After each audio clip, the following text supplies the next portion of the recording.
Here. Mr. Kingshill. Here. Mr. Akins. Here. Let the record reflect that Ms. Haas and Mr. Snowberger are absent tonight. But we do have a quorum with the three of us. We do. Okay. Moving on to the next item, approval of the agenda and the minutes.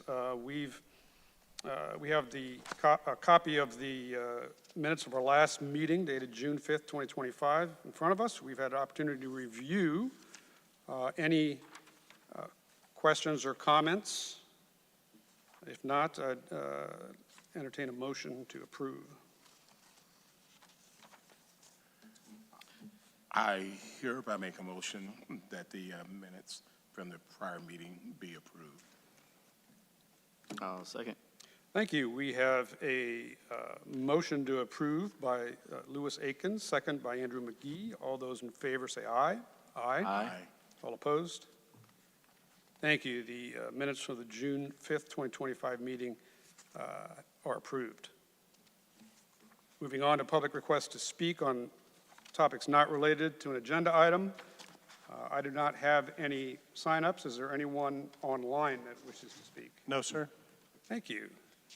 So we will move on to presentations. Any presentations? None. None. And no old business, and so we move on to new business. And before we get started, because we only have the three of us up here, I'd give the petitioner the option to continue to our next meeting if you so choose. Because to get a granted motion, you would need all three of us tonight.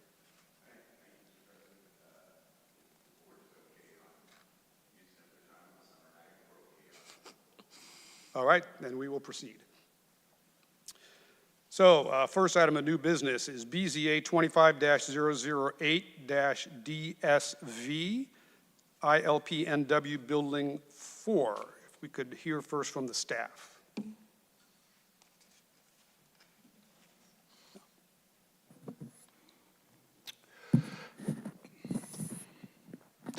PC 25-008 DSV Indianapolis Logistics Park Northwest Building number 4. This is a request for a development standard variance from UDO 7.10, the parking standards, to increase parking from 248 spaces to 424 spaces. To provide a little bit of context for the site is located primarily in an industrial area. It's surrounded by industrial. This is the 4th building built by the Indianapolis Logistics Park Northwest.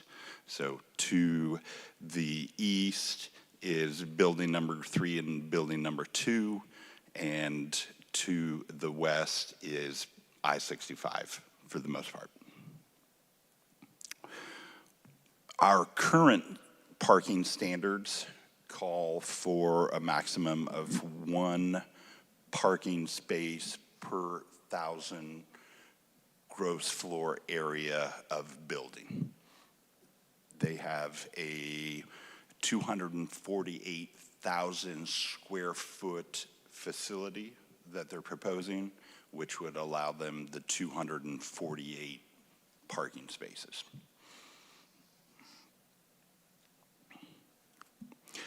As we typically do when we're looking especially at parking, we look at surrounding communities to see kind of what they do, what their parking standards are.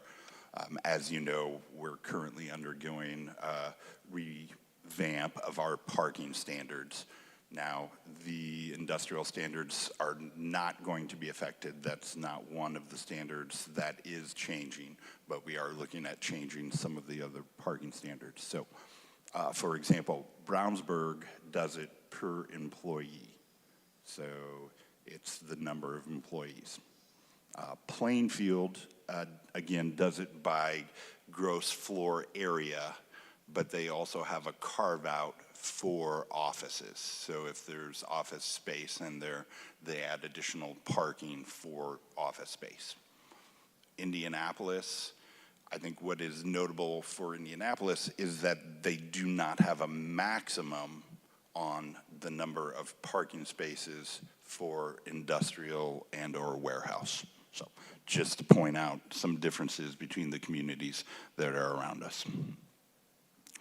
So based on kind of the unique situation, and the petitioner can speak to the user, right? But based on the user, based on the nature of the business that is proposed to happen there, staff believes that all three criteria for a development standards variance have been met, and we are recommending approval of this development standards variance.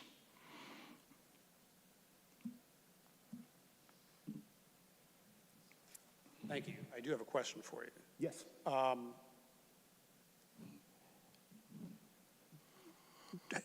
Are there other instances here in Whitestown of industrial uses asking for more parking? Or is this one per 1,000 square foot has been adequate for all the other warehouses that we have here in Whitestown, but for some reason, this particular potential tenant is going to be the outlier?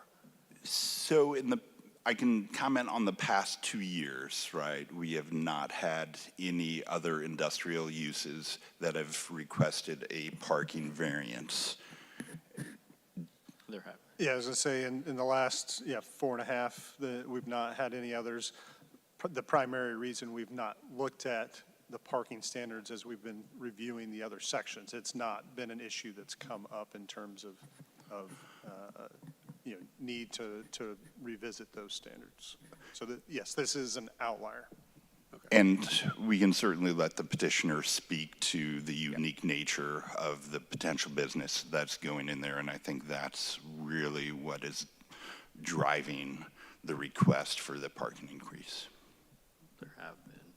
It was when Jill was here is the last I remember, but I don't know when she was here last, but. But you say there have been requests for more parking in the Just one, I one remember. that you could recall? Yeah. Okay. I don't remember how long ago she was here, but it was part of staff. But All right, thank you. Any other questions for staff before we move on? We can get them later, too, if we need to. All right, we'll hear from the petitioner.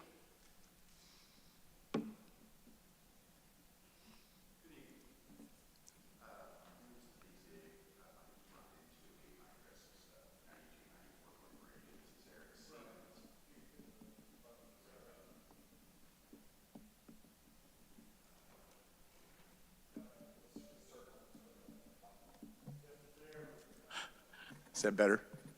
Thank you. As I said, my name's Brian Toohey. My address is 9294 North Meridian. This is Eric Siemens. He's a vice president in charge of development with the owner and the developer. First off, thank you for hearing our case this evening. Alan outlined that we are requesting a variance of development standards to allow additional parking, and we'll hopefully explain why this is sort of a very unique situation given the proposed user for this business. We are not allowed to say the name of this user, but I suspect that when we give you a preview of what's going to happen in the building, I think you'll understand the kind of user it is. In most distribution warehouses, members of the BZA, what you see happening is you have semi-trucks come in one side of the building, they unload product, and then either from that same side of the building or from the other side of the building, semi-trucks or large box trucks pick up the merchandise and distribute it out to their customers. So you think of Dick's Sporting Goods brings in a semi-truck full of sporting goods, and then semi-trucks from here on the other side of the building leave and go to various Dick's stores and unload their goods. This is almost completely different than that. This business is designed to get deliveries to people who want their goods very quickly. I recently had an example where I was trying to buy a pickleball racket, and I ordered it, and it showed up at my house the next day. I was pleasantly surprised by that, but there is a business, an organization, a method of delivery now building throughout the country, especially here in the Midwest, to provide this very rapid delivery.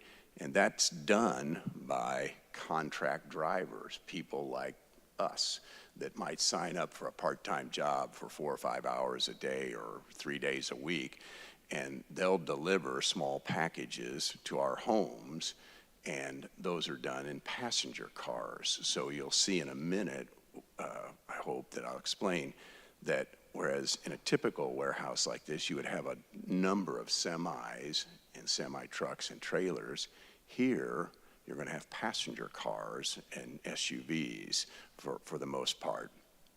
And so maybe the critical thing that I would appreciate the board understanding is they're not increasing the asphalt parking areas of this building at all. Maybe, if at all, just in one area and just a little bit. The area is already paved, but it was going to be used as a truck court, the primary area. Now that paved area we would like to stripe for car parking spaces, and so I'll dive into this, so we'll go to the next slide, please. So Alan did a great job. You folks know where this is, but it's interesting to note that everything around the site on the north, the south, the east, and the west is all zoned I-1. That's Whitestown's light industry zoning classification. And so there is not a home anywhere around this. It's all industrial, light industrial uses, except for on sort of the south and the west is I-65 and Perryworth Road. And so this slide sort of shows how that site sits. Next slide, please, Eric.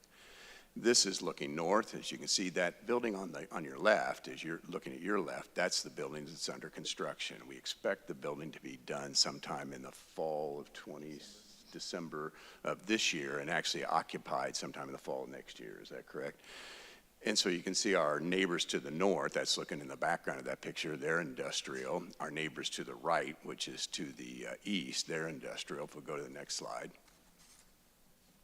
That's looking east of us, and it's as you can see, that's a truck court. There's a detention pond in there. There's paving areas. Next slide, please. This is looking southwest, so that's the interstate right over there in the background of that photograph, and Perryworth Road, and so that's sort of south and southwest, and the last slide of this series. And that's our view to the north. You might recognize that building on the left-hand side is a food distribution warehouse. You can see it from 65. I can't remember the name of it, but it's a prominent food distribution. Delco, that's it. And then there's also a pond in there. But I wanted to show you this to show that there's only dock doors on one side of the building. There's no dock doors on the north, on this west side of the building. So we'll go to the next slide.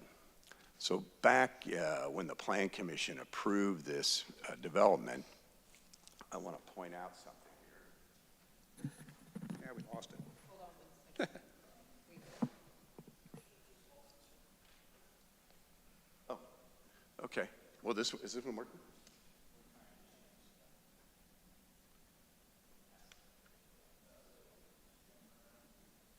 Well, we can use this. We can use one up here. Yeah. And we have it in front of us on paper too, so. Okay, We good. got paper, we're all good. But my point about this is this, what I want to show the BZA is all this area, all in here, that's all paved and approved.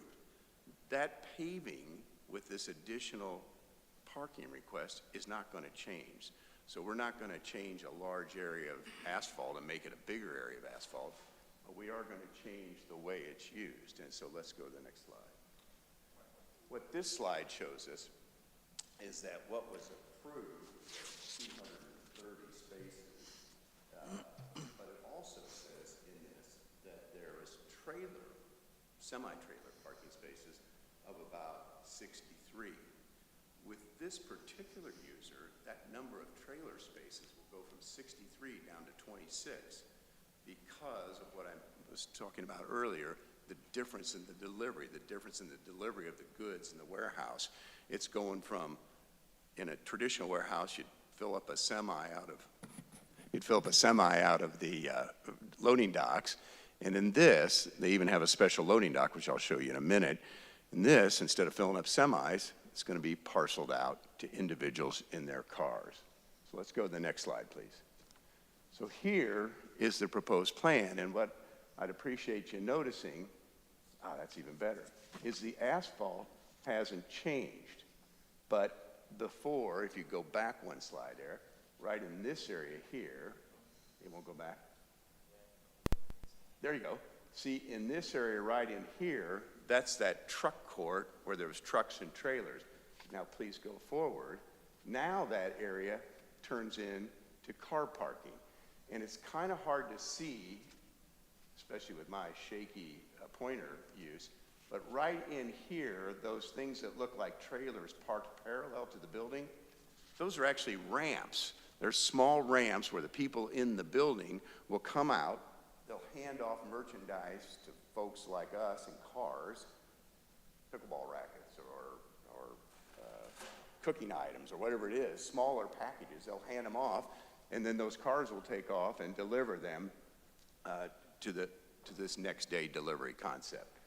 And you can then see that, in the next slide, please, you can see that the parking of the trailers goes from down to 26 trailer parking spaces.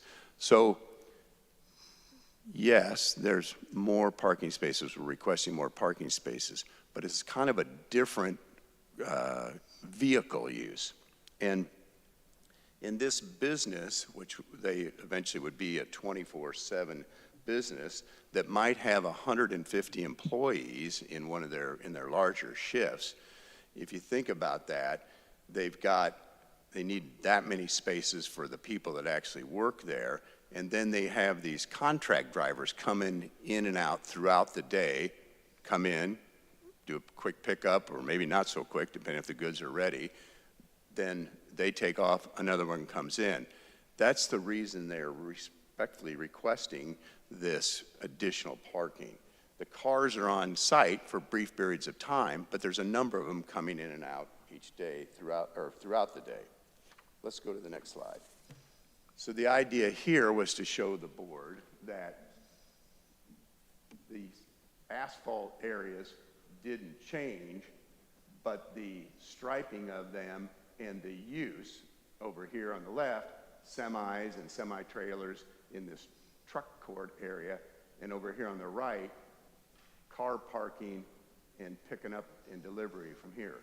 Yes, there'll be some semis that come into the site because that's how the warehouse will get filled from the drops off of semis. But the distribution part of it is much different than a traditional warehouse. Next slide, please. Your ordinance defines light industry zoning as a business where you have storage and manufactured products and things like that. This use fits squarely in your zoning. Next slide, please. Alan, and I assume Todd and whoever else in staff, they did a terrific job of looking into other communities' ways of calculating parking, and it's pretty varied. Some communities, Brownsburg, they calculate the parking that you need based on employees. Avon bases it on different uses. Franklin and Plainfield, they base it on 2 spaces per 1,000 square feet, if it's one type of use, and then a half a space per 1,000 square feet. And those are usually minimums. Your standard is a maximum. There's nothing wrong with your standard. It's just this is a kind of a unicorn use, and the parking requirements vary widely between community to community. The next slide was Alan's idea, sent me starting to look at this. And when I looked at Noblesville and Carmel, the Carmel light industrial area is a they say that the minimum is a greater of 1 space per 300 square feet. So in Carmel, this sort of use, I guess, would be 800 kind of spaces as a minimum, or 2 spaces per 3 employees, whichever is the greater. And then Carmel has an add-on that says, then you add enough parking to accommodate all trucks or other vehicles for the use. So it seems to me that Carmel's ordinance must be sort of use specific. You must have to describe in Carmel what's going to happen in the building, and then they calculate what that parking is, and they must use these ratios here. And Noblesville has kind of a similar use. And my point of all that exercise, which we got the assistance of Alan and staff sending us down that path, is there's a pretty wide variety in central Indiana about how parking is calculated in terms of whether you have a minimum parking or a maximum parking. Seems to me that there's a bit of both around central Indiana. Next slide, please. We agree with the staff's findings of fact, which you have to analyze when you do a variance of development standards. The first one is whether or not it would be injurious to the public health, safety, and morals and general welfare of the community. We would respectfully suggest that the evidence is it won't injure anybody. I think one of the pieces of evidence that indicate that is we sent out about 20 notices to neighboring property owners, and it wasn't just notice to these guys who own the buildings nearby. It went further than that. And no one is called and no one is objected. And I think that sort of figures because it's all industrial right around there, and this traffic it's industrial traffic. It's just of a different nature than what's traditional with semi-trucks. The next finding is whether or not the use or value of the area would be affected in an adverse manner. Again, the fact that we haven't heard from other owners, they're not concerned about it, so they're not concerned about their property being devalued. And the asphalt footprint of the site is not changing, just the configuration within the asphalt is changing. And then lastly, what's traditionally sort of the trickiest finding to me, that the strict application will result in a practical difficulty. The strict application of zoning ordinance, I think if you had a traditional user, a traditional distribution business, would probably be okay. But in this one, because you have this small unit, small vehicle pickup and then delivery, plus you have up to 150 employees on site, the amount of parking in your ordinance would not be sufficient for this kind of business. And I think that results in this, in a practical difficulty in the use of the site, especially for this user. The next slide, please. So the staff, we appreciated working with them. They believe the criteria for meeting or granting a development standards variance is met. And then lastly, in summary, folks, as I mentioned, and I think the evidence shows this, that the site is surrounded by industrial uses and industrial zoning classifications. There's no homes anywhere in the area. You can see from the location of the site why it works for this kind of business. It's just off that new interchange. I mean, the trucks and the cars can come off that interchange, do their pickup, and get right back on the 65 very quickly without getting into residential neighborhoods or clogging up traffic here in town. It's a pretty ideal site for this kind of use. The variance doesn't increase the acres of asphalt. It's just going to be restriped and repurposed. The proposed tenant is a unique type of light industrial user, but it's a permitted use. The tenant's operations, if you think about it, have 3 different kinds of traffic coming into it. They have traditional semi-trucks coming in and dropping off goods. Then they have on-site employees, up to 3 shifts, coming in passenger vehicles. Then you have contract drivers in passenger vehicles coming in and leaving and taking their goods with them. So there's kind of 3 different kinds of traffic coming in and out of there. Because of the unique nature of the tenant's operations, and because of this location in an industrial area, we would suggest that the findings of fact are satisfied. There's been no objections from any of our neighbors to this variance, and planning staff believes the criteria is met and has recommended approval for the variance. We again appreciate your time this evening in hearing our case, and we'll try to answer any questions you might have. Thank you. Thank you. I think before we go to questions, we'll open it up for a public hearing, get that over with, and then go from there. So I will open it up for public hearing. The time is 6:56 p.m. Do we have anyone online that is requesting to speak? No one online has requested to speak on this item. And I have no written request to speak. Is there anyone in the room that wishes to speak to this item? Seeing none, I will close the public hearing at 6:57. All right. Now we'll open it up to questions and comments from the board.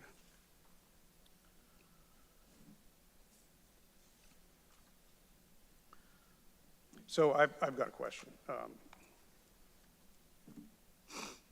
You stated that you can't identify your tenant, and I appreciate that.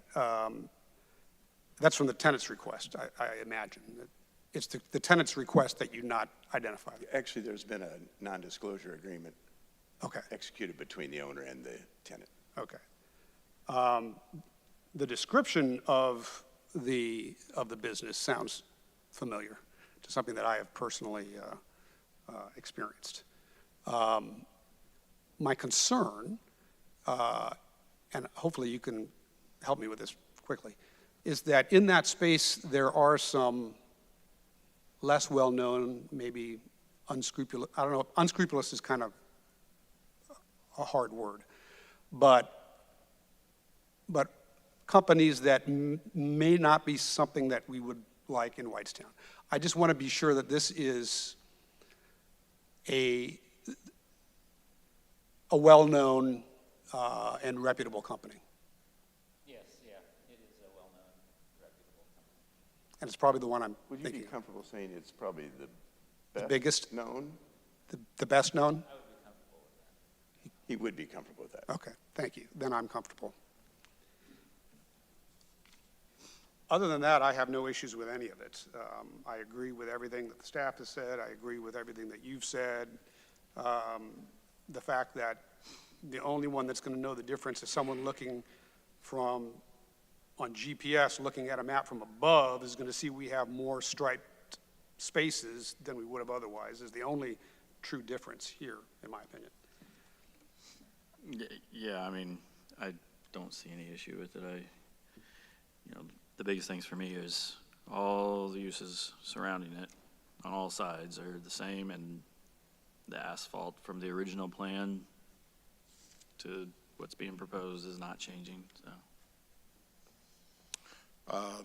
Basically, I don't have any real problems with it. As you all have outlined very clearly, the land mass does not increase. It's just a restriping. My concern might be in the future, it's just traffic with the back and forth and so forth like that. But I'm sure that we have plans in place for that, for traffic control and things of that nature. So I'm okay.